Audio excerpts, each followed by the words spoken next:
मंत्री महोदयांनी उत्तर दिलं की 10,000चा उद्देश आहे आणि त्यात किती झालं हे त्यांनी सांगितलं नाही आहे। मी नागपूर शहर 130 नागपूर शहरामध्ये 1400 पिंक ई रिक्षाचा उद्दिष्ट होता। फक्त आज 16 ई रिक्षा हे नागपूर शहरात आहे। माझा या माध्यमातून मंत्री महोदयांना प्रश्न आहे की गुलाबी ई रिक्षा योजना आजपर्यंत राज्यातील किती महिलांपर्यंत प्रत्यक्ष पोहोचलेली आहे? जिल्हानिहाय आकडेवारी आपण सभागृहात सादर करणार का? आकडेवारी दिली, आपलं लक्ष नव्हतं। आकडेवारी जिल्हानिहाय कुठे दिलं? जिल्ह्याचे नाव दिलं, ठीक आहे। सध्या योजना काही प्रमुख शहरांपुरतीच मर्यादित आहे। ज्या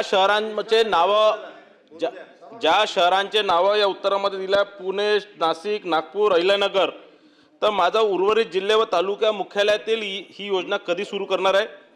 या योजनेत प्रशिक्षण पूर्ण केलेल्या किती महिला अद्याप त्यांना वाहन मिळाले नाही, त्यांना वाहन कधी मिळणार आहे?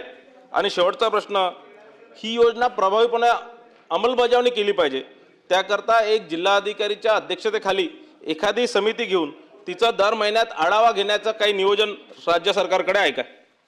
मंत्री महोदय,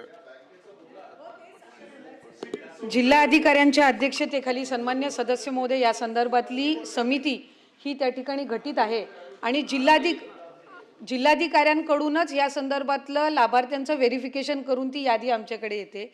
पण प्रत्येक, आता आपण नागपूरच्या संदर्भामध्ये उल्लेख केला, प्रत्येक तिथल्या शहराला आम्ही तिथल्या म्हणजे साधारणपणे भौगोलिक स्थितीनुसार तिथं ह्या लाभार्थ्यांची संख्या ही ठरवण्यात आलेली होती। खरं तर पहिला कार्यक्रम या संदर्भातला आदरणीय मुख्यमंत्री देवेंद्र फडणवीस साहेबांच्याच हस्ते वितरणाचा करण्यात आला आणि त्यावेळेला या लाभार्थी ज्या आत्ता तिथं आहेत 16 या सुद्धा त्या निमित्ताने होत्या आणि इतर सुद्धा होत्या, याही त्या ठिकाणी होत्या। आणि आमच्याकडे ज्या वेळेला या संदर्भातले अर्ज आले जिल्हाधिकाऱ्यांकडे, कारण जिल्हाधिकाऱ्यांच्या अध्यक्षतेखाली समिती आहे, त्यामुळे जिल्हाधिकाऱ्यांच्या अध्यक्षतेखालच्या समितीमधून आमच्याकडे 9,940 अर्ज हे त्या ठिकाणी प्राप्त झाले आणि म्हणून आम्ही त्या संबंध प्रक्रियेमध्ये ज्या वेळेला 10,000चा आपण उद्दिष्ट ठेवतो आणि इतक्या प्रमाणामध्ये अर्ज प्राप्त होतात, याचा अर्थ असा की विभाग म्हणून किंवा तिथं प्रशासन म्हणून अधिकाधिक या महिलांपर्यंत पोहोचवण्याच्या दृष्टिकोनातून विभागाकडून प्रयत्न हे करण्यात आले।